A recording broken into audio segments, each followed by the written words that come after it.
आज आसतु आम वीडियो माध्यम देखा केमती आपण मैंने जेकोसी रूपा जिनस केमती सहज उपाय सफा करें। मुझे आज पाउंजी सफा करके देखी किंतु आपण मैंने यही प्रोसेस रे आपण घरे जेकोसी रूपा जिनस को आपण मैंने यही प्रोसेस रे सफा करें। ताले चलतु वीडियो आरंभ करवा आमर रूपा पाउंजी को सफा केमती कौन करवा देखा। ता पूर्व आपण मैंने देखिपे आम पाउंजी कला पड़ जाइए जोटा कि मैला होता चलतु आम सफा करवा। गुड आफ्टरनून आपण समस्त मो तरफ नमस्कार। आशा करछि आपण माने समस्ते भलरे थिबे मु भी भलरे अछि। चलंतु वीडियो आरंभ करबा। किंतु वीडियो आरंभ करबा पूर्वरु जदि आपण मानक भितर केही जदि आज मो चैनल ले नुआ थांती ताहले प्लीज प्रथम चैनल टी को सब्सक्राइब कर दियंतु। पाखरे थिबा बेल आइकन को क्लिक करंतु जहा फल मो नुआ नुआ वीडियो रो नोटिफिकेशन आपण मानक पाखरे खूब शीघ्र पहुंची जिवो आ आपण माने मते टिके सपोर्ट करि परिबा आगु को जीवा पई। ताले चलंतु वीडियो आरंभ करबा। किंतु हाँ जो मैंने एते पर्यंत मते सपोर्ट करी आछंती सेमानकु तो प्रथमे मोर बहुत बहुत धन्यवाद। ताले चलंतु आरंभ करबा। सेथि पई आमे प्रथमे गैस ऑन करबा। गैस ऑन करी जेकोसी गोटे पात्र बसैबा। पात्र रे आमे किछि पानी दबा गरम होबा पई छाड़ीबा। पानी हमरो नख उषुम हे साला परे आपण माने गोटे चामच चा पत्ती एथिरे देबे। एको एबे आपण माने भल भाबरे फुटेबे। आ गोटे कथा जदि आपण माने जो चा टी प्रतिदिन जो माने पी थांदी चा से माने कोन करिवे ना चा जतले फुटी जिवो चा पत्ती को आपण माने छाणी नेबे। छाणी नै सारी की सेही चा पत्ती को आउथरे भल भाबरे धोई देबे। धोई दे सारी की ताको सुखै देकी आपण माने एही उपाय रे ताको व्यवहार करि परिबे। न हेले आपण माने एमती फ्रेश नै परिबे चा पत्ती। एको एबे आपण माने फुटै देबे। चा पत्ती पकेबार आमर किछि समय हे गलानी जोडा नख उषुम हे गलानी किंतु फुटी नै। एबे आमे कोन करिबा ना किछि डिटर्जेंट पाउडर गोटे चामच एथरे दबा। एको एबे आमे टिके भलो भाबरे टिके मिक्स करनबा। मिक्स करनै सारी आमे कोन करिबा ना एथरे फाळे लेंबू चिपुडी दबा। आपण माने लेंबू को भी एथरे चोपाटा को देई परिबे। एको एबे भलो भाबरे फुटीबा पई छाडीबे। एबे आपण माने देखि परथुबे पानी टी हमर भलो भाबरे फुटी गलानी। आमे बे गैस रो फ्लेम को मीडियम कर दबा। तापरे आमे जो पाउंजी रखिचु से पाउंजी को एबे आमे एथरे देई दबा। देई एको एबे 3 रु 4 मिनिट भलो भाबरे फुटेबे। गैस रो फ्लेम को लो कर देबे।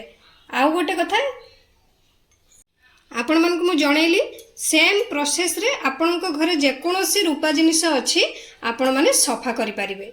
एही जतबेले आपनकर चा पत्ती टी फुटिबो सेही टाइम रे आपण माने जेकोसी रूपा जिंस एथिरे ऐड कर देबे। एको एबे भलो भाबरे फुटेबे। जदि आपण मानकर अधिका मैला थाए तो टिके 5 मिनिट पाखा पाखी फुटेबे। जदि आपनकर कम हल्का मैला थाए तो 2 मिनिट भीतर ये आपनकर रेडी हे जिवो। सेति पई आमे एबे एको 3 रु 4 मिनिट पर्यंत फुटिबा पई छाड़ीबा। आ गैस रो फ्लेम को पूरा पूरी आपण माने लो कर देबे।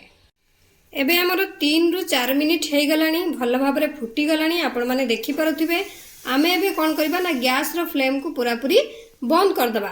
बंद कर दे सारला परे आमे एको टिके हल्का ठंडा हबा पई छाडीबा। पूरा पूरी आपण माने ठंडा हबा पई छाडीबेनी।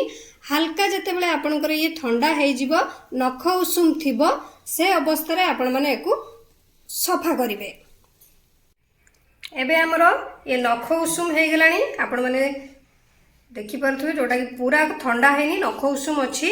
आमे एबे कोन करबा ना एको साइड कर दबा। साइड कर दे कि आपण माने जे कोन गोटे पात्र नेबे। जदि आपण मानको बेसिन रे सफा करछन तो एते झंझट करबा दरकार नै। मु एटी वीडियो बनाउछि बोली आपण मानको देखौछि। तो आपण माने एटी गोटे एमति गोटे प्लेट नेबे। प्लेट नै सारी कोन करबे ना से प्लेट रे से पाउंजी भी बाहर कर देबे।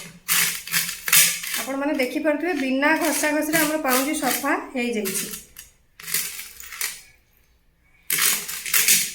आ टिके ब्रश लगे देले ये पूरा पूरी चकाचक हे जिवो। एबे आपण माने कोन करबे नै पानी रे आपनकर ब्रश टूथ ब्रश को डिप कर देबे। डिप कर देकी एको आपण माने घसी देबे। देखि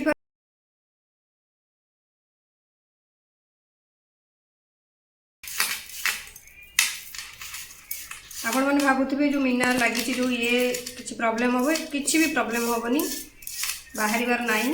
आपण माने आराम से ये उपाय सफा करिवे। देखिबे आपनकर पूरा पूरी रूपा जिनिस नुआ टाइम रे जेमती चकचक करतुला ये आपनकर सेमती ग्लेज करबा आरंभ करिवो।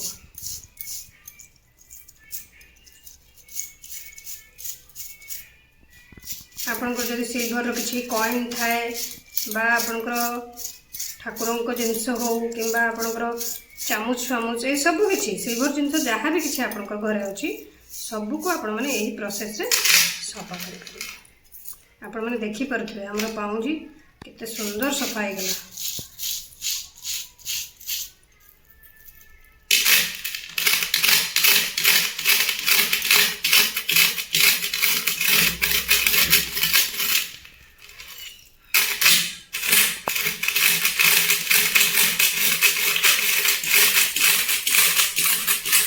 आपण मान को आउ सोनारी दुकान जीवा पई पड़िबोनी कि रूपा जिनस सफा करिया पई आ पड़िबोनी एमती न एमती आपण माने सहज उपाय रे आपण को घरे सफा करि पारिबे।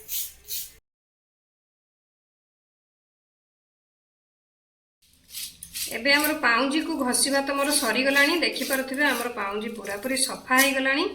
आमे एबे पानी दे धोई कि देखिबा एको हमर केते सफा हेछि। तबे चलंतु धोइबा। आमे एबे ए सब को साइड कर दबा। नॉर्मल पानी रे हमर पाउंजी को धोइ।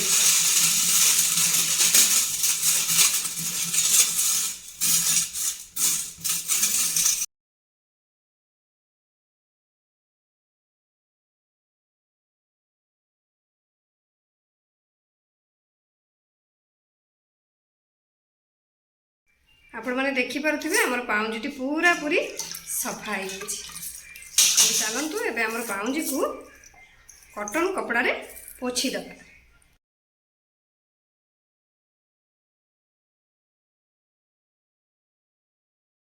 देखंतु एबे हमर पाउंजी पूरा पूरी नुआ भली चमकी उठिला। देखि परथिबे पाउंजी हमर पूरा पूरी सफा हे गेला। आपण माने एही उपाय रे आपनको घरे थिबा सिल्वर जिंस को पूरा पूरी सफा करि परिबे। देखंतु आपण माने पूर्वरु देखिथिले पाउंजी को आउ एबे देखंतु देखले तो केडे सुंदर हमर सफा हे जाईछि। आशा करछि आपण मन को वीडियोटी भल लागिथिबो। मु ताले रहूछि पुणे देखाबो नेक्स्ट वीडियो रे। किंतु आपण माने please like comment share subscribe करिया पे भूलिबेनी। मते ताले विदाई दियंतु। नमस्कार।